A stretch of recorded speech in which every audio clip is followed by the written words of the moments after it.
antwoord vir die oggend. Ja, ek wil vir julle vra, waarmee is julle tevrede? En ek weet dit klink miskien na 'n snaakse vraag so vroeg in die oggend, geliefdes. Maar waarmee is jy werklik waar tevrede? Nou as jy met mense begin gesels, dan gaan jy uitlopende antwoorde kry.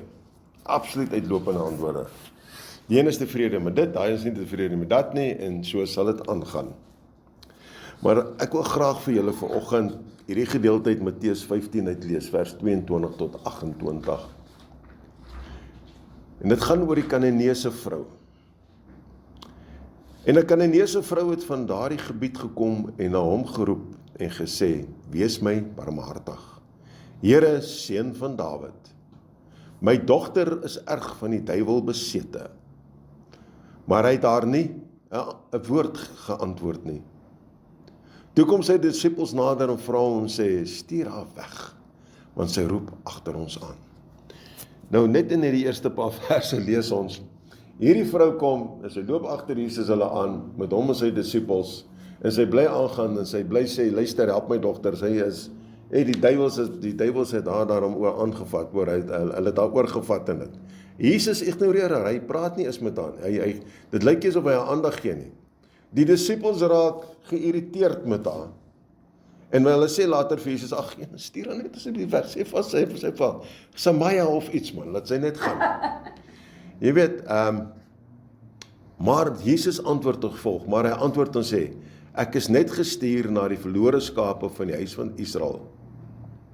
Daarop kom sy en val hom neer, voor hom neer en sê, Here, help my. Hy sê hy's net daarso vir die verlore skape het hy gekom. Die vrou hoor dit, sy val voor hom neer en sy sê, help my. En hy antwoord en sê vir haar, dit is nie mooi om die brood van die kinders te neem en dit vir die hondjies te gooi nie. Wow. En sy sê toe vir hom terug, kan jy nou glo, luister nou hierso. En dit kom eintlik baie as arrogansie voor, né? Sy sê, ja Here, maar die hondjies eet daarom van die krummels, wat van die tafel afval, van hulle base. Ja, die tafel wat van hulle base afval. Hulle eet daai krummels. Toe sê Jesus vir haar die volgende, toe antwoord Jesus en sê vir haar, o vrou, groot is jou geloof, laat dit vir jou wees soos jy wil hê, en haar dogter het gesond geword van daardie uur af. Nou, ons hierso Matteus 15 lees ons nou van hierdie Kananeese vrou, en onthou sy is iemand wat heeltemal buitekant die geloofgemeenskap van die Joodse geloof staan, né? Heeltemal. Sy het niks, sy is nie eens deel daarvan nie. Sy kom met hierdie desperate pleidooi na die Vader toe, deur Jesus Christus. Sy kom, sy sê vir Jesus, help my, sy smeek, sy so wat. Soos wanneer, en ek dink, ons kan ons vereenselwig daarmee, as jou kind of dit ernstig in 'n hospitaal en dit sit, lê en dies meer, daar in ICU, of in die ongevalle en dit, dan smeek jy en jy bid vir die dokters en die spesialiste, asseblief, help my kind, red my kind, daai tipe goed. En ek kan my indink, dit is hoe hierdie vrou gevoel het op daai stadium. Dat sy Jesus sê, asseblief, help my kind. My kind ly verskriklik. En Jesus sê van haar regte, luister, ek het nie eintlik gekom vir dit nie hoor. Ek het gekom om die verlore skape te kry. En dit kom amper so al voor of hy sê, jy is nie eintlik deel van daai verlore skape nie, want jy is na regte 'n afgodsaanbidder of daai tipe goed, as ons dit nou so kan uitdruk vanoggend. Maar inteendeel is daar 'n les om te leer. Jesus toets haar geloof. Jesus toets die disippels se geduld. En hoe gaan hulle optree teenoor hierdie vrou? En ons lees, en hoe tree hulle op? Hulle sê natuurlik, hulle sê vir Jesus, stuur haar weg. Laat sê net vir haar, asseblief, ons het nou opgekom, ons het nou 'n bietjie genoeg van haar gekerm hierso. En sy draai, en Jesus antwoord vir haar, en hy sê toe vir haar, soos ons hier gelees het, jy weet, ek kan mos nie iemand anders se kos vir jou gee nie. Dis eintlik wat hy vir haar sê. En toe kom sy met daardie absolute fantastiese antwoord terug om te sê, maar die hondjies eet tog die krummels wat van hulle meester se tafel afval. Sy vereenselwig haarself met 'n hondjie. Om te sê, meester, ek is hierso, ek is onder die tafel, ek is bereid om daai krummeltjies wat afval, om dit te vat. Ek is tevrede met daai krummels. Ek is tevrede om net daai krummels te eet. En toe sê Jesus vir haar, wow, vrou, groot is jou geloof. Sê Jesus dit vanoggend vir jou? En dis hoekom ek gevra het, waarmee is jy tevrede? Waarmee is jy inteendeel tevrede gewees vanoggend sover? Of het ons vanoggend ook weer opgestaan in 'n klomp gemouning, gegrounery en ongelukkigheid? Dat alles te moeg, te swaar is, te las is. Vanoggend, toe ek wakker word, toe is daar vreugde in my hart, want ek weet, ek kom ateljee toe. Ek weet, ek kom gesels oor die woord van die Vader. Ek weet, ek kom bietjie gesels om iets wat moontlik net 'n verskil kan maak in iemand se lewens vanoggend. As ek mis opgestaan het, om te sê, maar weet jy wat, eintlik is ek nie tevrede met hierdie bietjie krummels wat ek kry nie. Ek wil meer hê. Dan moet ons dit mos maar los.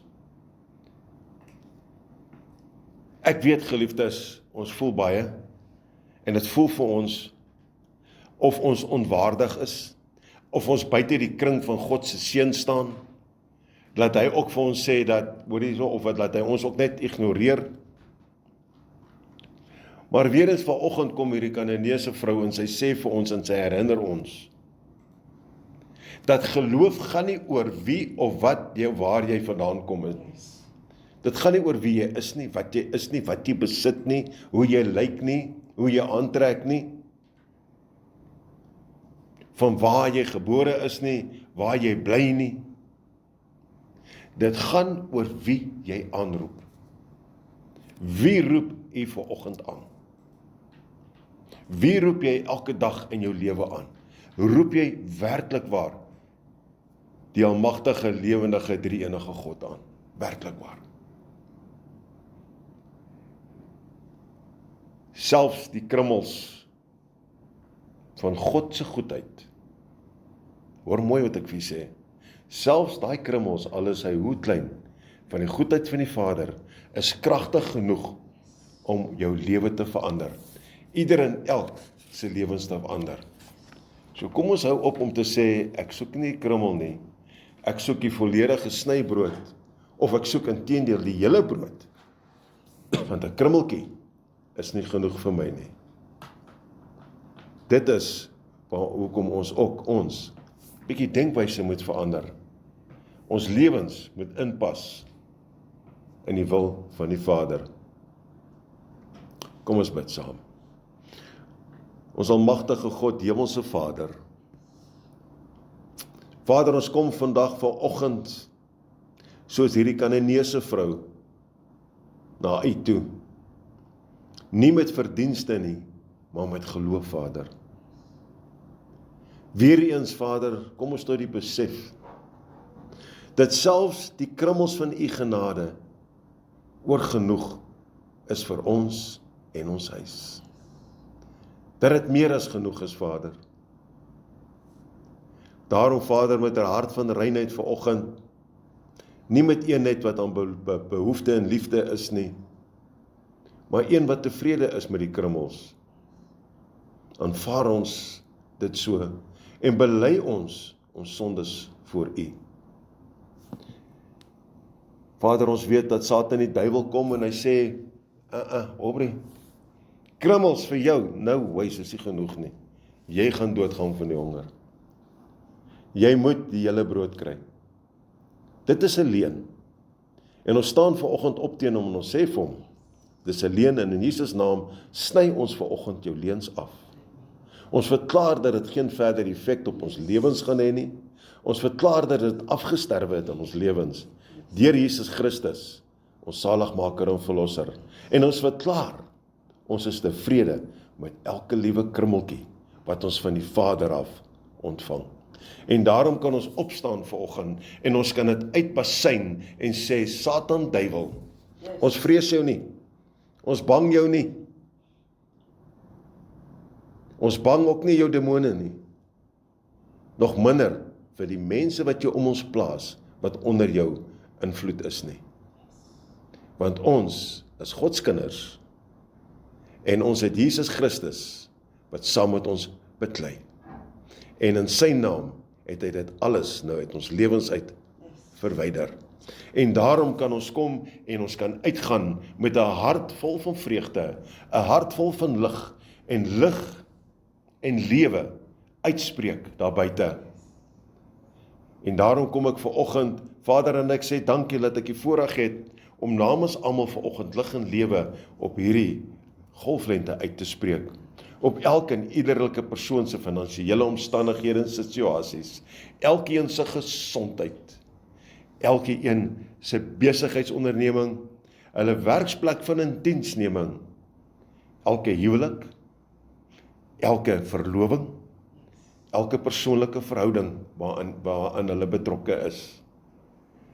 Maar Vader, dat die lig en lewe opnuut sal wees in elke persoon se persoonlike geestelike welsyn. En dat dit so helder sal wees, dat daai lewende water wat in hulle uitborrel nou en sal oorspoel in hulle geestelike, huislike welsyn in, dat die lig en die lewe daarop opnuut weer sal wees en sal brand. Geliefdes, die Vader kom vanoggend en hy sê vir jou, my kind, ek is hier, ek wil my naam op jou hart graveer. Ek wil my naam daar plaas. Ek wil hom daar instempel, ek wil hom daar indruk. Want ek wil hê jy moet voel hoe ek my aangesig oor jou verhef en skyn. Ek wil hê jy moet voel hoe ek aan jou vrede gee, hoe ek jou behoed en bewaar. En hoe jy my seën vanoggend ontvang. Deur my enige gebore seun, Christus Jesus. En ons sê dankie Vader, in die naam van Jesus. Amen. Amen. Ag, dankie Aubrey. Pragtige gebed daar vir ons. Daai gebed bedek alles. Of nee, nie bedek nie, wat is die woord? As die gebed wat jy gee, Cover, ja, as ek nou die Engels sou kan sê, cover alles in jou lewe. En dit is so belangrik ook om vir mense, kinders, sy huweliksmaatsel te bid. Al is hulle nog jonk, vir hulle maatjies. Ek doen dit met my kind, doen dit met my kleinkind. absoluut. En dit is, weet ons besef nie altyd nie, of ons vergeet, kom ek sê dan ons vergeet, hoe kragtig gebed werklik waar is. Absoluut kragtig. Net so, dit is so waar. Ag, dankie vir jou tyd, Aubrey. Dit is Dankie. lekker om jou so vroeg hier te hê. Ons is weer terug met ons praatjie, hoeveelste het ons gesê? Die 17de, maar ek kuier weer hier so Vrydag. Vrydag. Ja, Okay. met die oggendboodskap. So lekker double whammy in een week. Dis hy dan. Mooi dag vir julle. Dankie. Julle, ek gaan